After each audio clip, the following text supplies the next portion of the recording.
Amaravati dialogues జగన్కు reverse అవసరమా? అర్థముందా?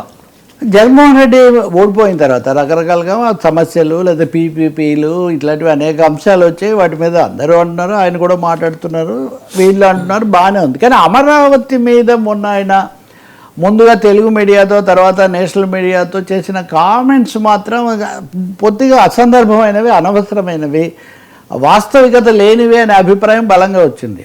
అమరావతిలో మళ్ళీ దశ ల్యాండ్ పూలింగ్ దీని మీద అందరూ ఎందుకు ఉన్నదాన్ని చేయకుండా మళ్ళీ 20,000 ఎకరాలు తీసుకోవడం అని అందరూ కామెంట్ చేసిన మాట నిజమే.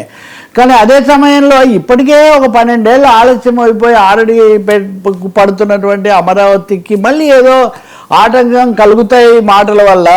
అక్కడే కాదు, విజయవాడకి దగ్గరగా కట్టండి, గుంటూరు దగ్గరగా కట్టండి, దీనికి 2 లక్షల కోట్లు ఎక్కడి నుంచి తెస్తారు, ఇవన్నీ కట్టడానికి మార్గాలు చెప్పాలి కానీ అది నడవడానికి దారులు చూపించాలి. కానీ దాని బదులు ఇది కుదిరేది కాదు, అది కాదు, అదొక నీళ్ళల్లో మునిగిపోతుంది, ఇట్లాంటివన్నీ మాట్లాడడం దీనివల్ల ఒక నెగిటివ్ మెసేజ్ వెళ్ళింది. తప్పకుండా అందరూ ఒక వైసీపీ వాళ్ళు సమర్థించడానికి కొన్ని తంటాలు పడ్డం, జగన్ వ్యతిరేకం కాదని చెప్పాల్సి వచ్చింది. ఇప్పుడు ఒక నాయకుడు వ్యతిరేకం కాదని వాళ్ళ నాయకులు చెప్పాల్సి వచ్చిందంటే దాని అర్థం ఏంటి? అలాంటి మెసేజ్ ఇచ్చాడు ఆయన. అది తప్పకుండా రివర్స్ అయింది. ఇది టీడీపీ వాళ్ళే కాదు, వరుసగా వామపక్షాల నాయకులందరూ కూడా చెప్పారు, రాఘవులు కూడా అంటున్నారు, వీళ్ళందరూ ఇది బాలేదు ఈ పద్ధతి అని చాలా గట్టిగా చెప్పాల్సింది వచ్చింది. అసలు అవసరము లేదు అలా మాట్లాడాల్సిన, ఆ మాటల్లో పెద్ద అర్థం కూడా లేదు.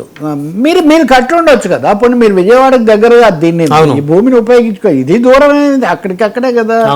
కాబట్టి మీరు ఏదైనా చేస్తుంటే అప్పుడు ఈ మాట్లాడడానికి కొంచెం అర్థము, అవకాశము, హక్కు ఉండేవి. ఆ పని చేయలేదు మీరు.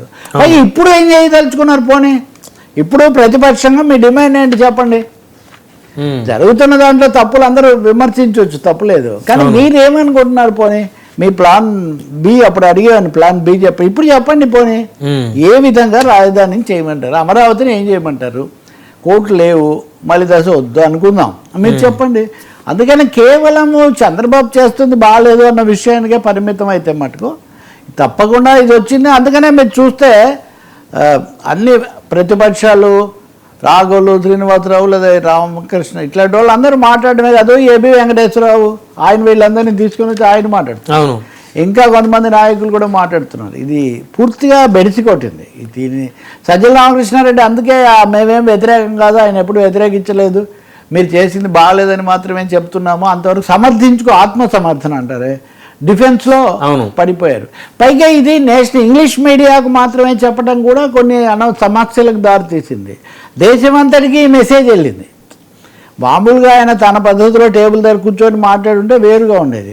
ఇప్పుడు అన్ని ఇంగ్లీష్ ఛానల్స్ని పిలిచి చెప్పడంతో దేశం అంతటికీ కూడా జగన్ మరొకసారి అమరావతికి అడ్డుపడుతూ ఉన్నారు అనే ఒక మెసేజ్ వెళ్ళింది. మరి దీన్ని ఎలా చక్కదిద్దుకుంటారు? అమరావతికైనా అంతా వేరే ప్రాంతాలు వద్దా? కావాలి, వికేంద్రీకరణ కావాలి, చేయమనండి. దానికి అక్కడ వేరే చోట్ల అభివృద్ధి చేయమంటానికి ఇక్కడ దీన్ని ఎందుకు వ్యతిరేకించడం? కాబట్టి దీనికి ఏమీ అర్థం లేకుండా పోయింది. నారాయణ మాట్లాడారు, ఈరోజు కూడా మాట్లాడుతున్నారు నారాయణ గారు విద్య, ఆయన సంబంధిత శాఖ మంత్రి. చంద్రబాబు కూడా మాట్లాడుతున్నారు, అరాచకం తెచ్చారు, మీరే అప్పుడు అవన్నీ కూడా చేశారు అని చెప్తున్నారు. అప్పుడు ఉదాహరణకు రైతులు నిరాహార దీక్షలు అవి చేశారు, వాళ్ళని ఆపడము, లాఠీ ఛార్జీలు అవన్నీ అప్పుడు ఎందుకు చేసి ఉండాల్సింది? అప్పుడు మీ ప్లాన్ ప్రకారం నేను ఇలా కడతానని చెప్పుంటే గొడవలు ఉండేది కాదు కదా. కాబట్టి ఇది పూర్తిగా కోరి తెచ్చుకున్నటువంటి ఒక స్వయంకృతమైన ఆగ్రహంలాగా మారింది. దీన్ని ఎలా సరి చేసుకుంటారో వైసీపీ వాళ్ళు ఎంత తొందరగా చేసుకుంటే అంత మంచిది.